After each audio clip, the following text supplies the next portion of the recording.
Le grand direct de la santé, encore quelques minutes jusqu'à midi avec Thomas Joubert et tous les spécialistes d'Europe 1, le docteur Sidney Wana, chirurgien esthétique, Isabelle Quenin, spécialiste santé, conso, bien-être, Anne Cazobon, journaliste Europe 1 et Annie Cohen-Le Tessier qui est dermatologue. Et dès l'arrivée des beaux jours, on a tendance à vouloir s'exposer au soleil, mais si on réclame à longueur d'année d'avoir trop peu de soleil, c'est plutôt bénéfique pour les personnes atteintes de dermatose, autrement dit les maladies de peau, l'acné, l'eczéma, le psoriasis et autres maladies. Comment s'y retrouver et comment savoir si les rayons du soleil sont dans ces cas-là nos alliés ou notre pire ennemi? Nous sommes donc avec le docteur Annie Cohen-Le Tessier, dermatologue.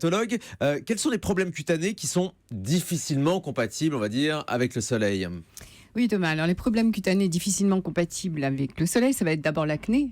L'acné, et beaucoup de patients acnéiques se précipitent au soleil pour voir disparaître leurs boutons. Grosse erreur. Grosse erreur, pourquoi? Alors pourquoi ils se précipitent au soleil pour voir disparaître le bouton? Parce qu'il y a effectivement une amélioration, l'acné semble s'améliorer pendant l'été, parce qu'on est dans un état de détente pendant les vacances, et on sait quel impact a le stress sur les poussées d'acné. D'autre part, les ultraviolets diminuent l'inflammation de l'acné, et en même temps, par l'intermédiaire de cette petite bactérie qui s'appelle P. acnes, donc elle diminue cette prolifération, et donc on a une amélioration de l'acné. Mais il y a une bêtise, mais simplement juste le bronzage, ça masque aussi les boutons. Exactement, le bronzage masque aussi les boutons au bout de quelques jours d'exposition solaire, mais il y a un mais. Eh oui, alors le mais, c'est quoi? C'est l'épaississement de la peau et de la première couche de la peau qui s'appelle la couche cornée, le stratum corneum. Et quand la peau s'épaissit, tous les boutons vont se cacher à l'intérieur.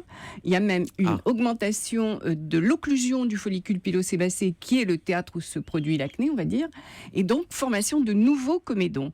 Donc qu'est-ce qui va se passer? D'autant que les patients vont arrêter leur traitement pendant les vacances, ce qui est une erreur aussi fondamentale, parce qu'il y a des traitements d'été d'acné, et 2 semaines après le retour, c'est la poussée explosive. Aïe.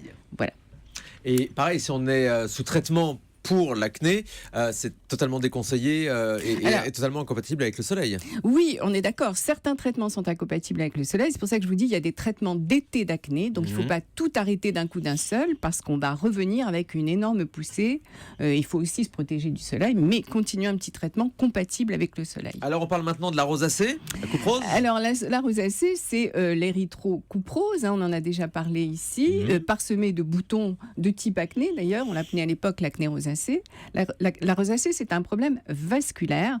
C'est une anomalie génétique de la veine centrofaciale du visage, et ça produit des bouffées vasomotrices. Donc on comprend bien que quand on est au soleil et sous l'influence beaucoup plus des infrarouges que des UV, on va avoir des flushs, on va avoir chaud, et on va aggraver sa rosacée, d'autant que le seuil de coup de soleil dans la rosacée est beaucoup plus bas que les personnes qui n'en sont pas atteintes. Donc là, pareil, soleil totalement déconseillé. Et déconseillé pour la rosacée, absolument. Bon, alors on peut y aller, mais on se protège et on évite les grosses expositions solaires entre 11h et 16h, évidemment. Alors, on a les lucites estivales bénignes. Qu'est-ce que c'est? Alors, les lucites estivales bénignes sont des allergies.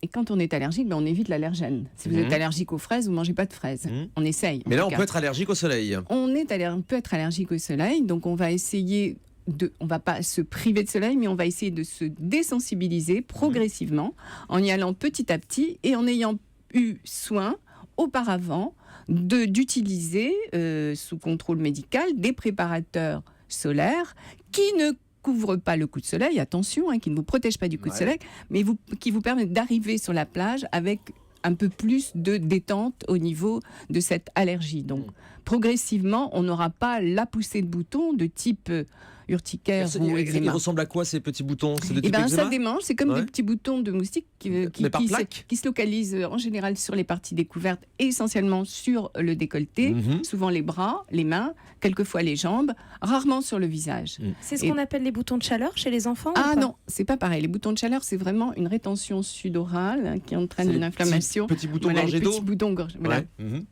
Donc ça s'appelait la sudamina, ça s'appelle comme ça, mais c'est totalement différent. C'est pas une allergie. C'est pas une allergie. Non, c'est pas une allergie. La lucite estivale bénigne, c'est vraiment, il y a des patientes, beaucoup plus que des patients d'ailleurs. Ah oui, qui donc ça sont touche les atteints femmes. oui, beaucoup plus que les hommes. Mm. Ils sont atteints de cette affection, mais qui est tout à fait bon. On peut s'en débarrasser au fur et à mesure de la vie, ça arrive. C'est pas complètement. C'est pas définitif. C'est pas définitif, mais quand même, quand on est allergique, il faut faire très Alors attention. les petits boutons dont parlait Anissa qui apparaissent au soleil, ces petites bulles d'eau là qu'on voit parfois c'est après un coup de soleil, ça disparaît tout seul? Ah, les petites bulles d'eau après un coup de soleil, ça peut être deux choses. Ça peut être soit le coup de soleil qui commence à décoller la peau, ce qui n'est pas très recommandé, Ouais. soit cette fameuse sudamina, c'est-à-dire ces boutons de chaleur qui sont un peu irritatifs. Et il va falloir justement apaiser simplement et éviter Avec quoi, crème hydratante? crème hydratante Ouais. et crème apaisante, oui.